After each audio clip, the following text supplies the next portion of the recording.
Até amanhã, Paulo Brito. Agora 4 horas e 21 minutos. Cristine, nós já estamos na linha com o presidente da Enflo e CDL, a Enflo, que é a Associação Empresarial da Região Metropolitana, e a CDL São José, a Câmara de Dirigentes Lojistas, o presidente Marcos Souza, para falar um pouquinho da expectativa da questão das vendas na Páscoa. Estamos vivendo um momento de apreensão e o setor o setor empresarial, comercial, começa a ter um reflexo grande, a apreensão dos consumidores e também dos empresários, né? A apreensão dos empresários por conta da queda de vendas, mas a questão do consumidor por conta do aumento no preço Exatamente. do chocolate, né? Já está conosco na linha Marcos Souza. Marcos, boa tarde. Boa tarde. Tudo bem? Obrigada por estar conosco. Marcos, existe uma expectativa em relação aos comerciantes, lojistas, em torno da Páscoa?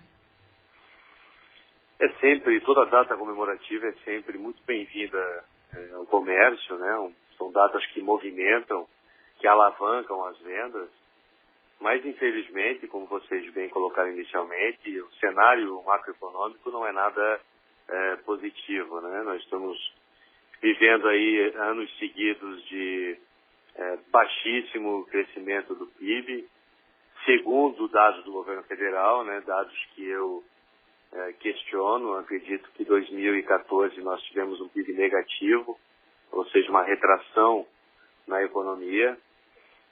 2015 não me parece ser muito diferente, vai ser um ano de muita cautela, um ano em que as perspectivas não são boas. Já esses primeiros meses já demonstram que a economia vem enfraquecendo, em muitas regiões, demissões em grande monta, né, empresas segurando investimentos.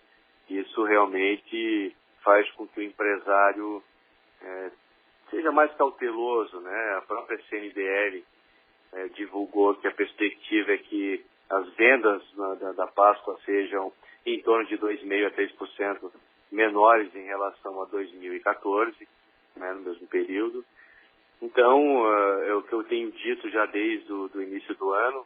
A nossa orientação é que o empresário procure trabalhar essa questão da atratividade do seu cliente, a qualidade do atendimento, o planejamento da sua empresa, do seu estoque, para que ele possa passar por esse período mais turbulento, esse período mais recessivo, com o menor impacto possível, né? Agora, presidente, a questão é que o ovo de Páscoa também tem um preço bastante alto e parece que o consumidor percebeu isso, né? E acaba optando por outros modelos de chocolate, como a barra de chocolate ou qualquer outro tipo de presente, né? Isso também não poderia estar impactando e resultando nessa possível queda neste ano? Não, absolutamente, né? O consumidor, quando vê o seu orçamento comprometido, a sua renda não alcançando os índices de inflação que nós temos acompanhado, que volta a dizer a vocês e aos ouvintes, índices também que o governo acaba divulgando e que nós não confiamos 100%, porque o que nós vivemos no dia a dia é muito diferente daquilo que é divulgado amplamente pelo governo. Só a energia elétrica, nós tivemos seguidos aumentos aí que ultrapassaram em cada etapa mais de 20%, trazendo consigo um custo maior de outros insumos, o próprio combustível. Então, o empresário, o produtor, o fabricante, ele não tem outra alternativa. A conta é muito simples. Ele tem aumento nos seus insumos, ele tem aumento nos benefícios dados aos colaboradores. Isso tudo é custo. É o chamado custo Brasil. Tudo que você tem de custo na produção da sua empresa, seja ela comércio, serviço ou indústria, você vai repassar ao consumidor, não tem outra alternativa. Um exemplo muito claro disso é que a população, a sociedade como um todo, tem a doce ilusão de que quem paga imposto nesse país é o empresário. Mas, pelo contrário, o empresário repassa esses valores. Quem paga imposto somos nós enquanto cidadãos.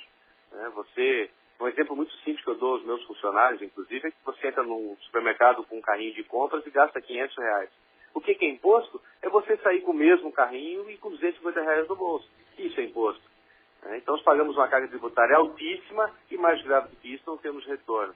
Então, o consumidor ele está, sim, arredio, ele está cuidadoso, cauteloso e deve, sem sombra de dúvida, gastar menos, infelizmente, nessa parte. Agora, Marcos, tem um ouvinte que acabou de mandar uma mensagem aqui e pergunta o seguinte: a questão da regulamentação dos preços abusivos, né? No caso dos ovos de Páscoa, a gente sabe que existe, né, Ricardo, um trabalho do PROCON nesse sentido, Marcos, até para divulgar, né, os locais com preços aí mais atrativos e tal, nesse sentido também.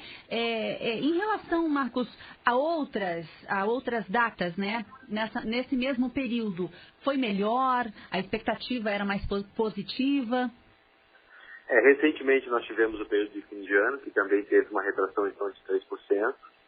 Quanto aos preços possivelmente abusivos praticados por alguma empresa ou algum segmento, bom esclarecer a vocês e a esse ouvinte que fez a pergunta, que tanto a nossa entidade empresarial como qualquer entidade que eu tenha relacionamento no país inteiro está aqui para defender as empresas que trabalham de forma justa e perfeita.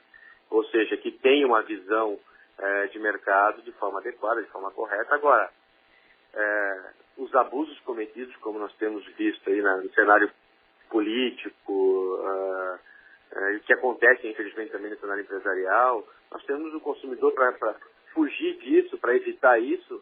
A orientação é que ele faça a pesquisa de preço, que ele conheça o mercado onde ele está comprando, e se ele precisar, que ele se apoie no PROCON ou outro órgão de defesa do consumidor, não tem a menor dúvida disso.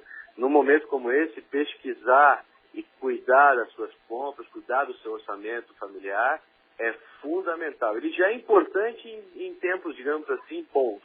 Quando você vive um cenário de retração da economia, no nosso caso quase chegando a uma recessão, que infelizmente há a perspectiva de chegar em breve, todo cuidado é pouco. Então a orientação é pesquise, informe-se e não deixe de comprar, né? Porque a economia gira em torno daquilo que a sociedade faz acontecer.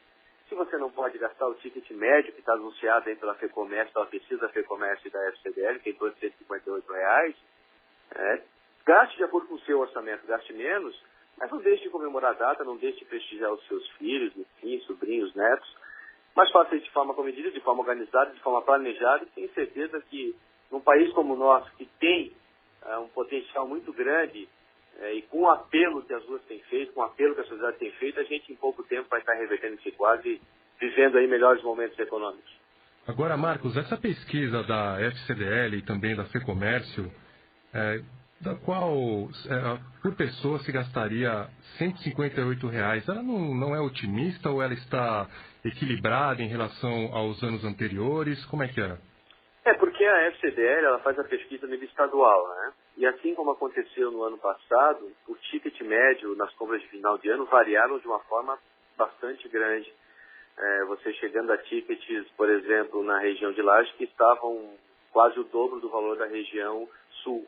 Então isso varia muito de cada região do estado e que as federações fazem uma média de todo esse contexto. Mas eu não estou nesse momento com os números abertos aqui, mas tenho certeza que tickets médios em algumas cidades chegaram a R$60, a R$80 e outros a R$250. Então faz essa média para chegar ao número de R$158, que eu acredito que é um número otimista, mas o brasileiro tem por tradição nessas datas comemorativas não deixar, como eu disse anteriormente, de participar, mas de procurar ficar mais comedido e trabalhar e comprar de acordo com o seu orçamento, não se prejudicando, né, muito pelo contrário, mas também não deixando de alimentar o comércio e de fazer as suas comemorações como tem feito em todas essas datas.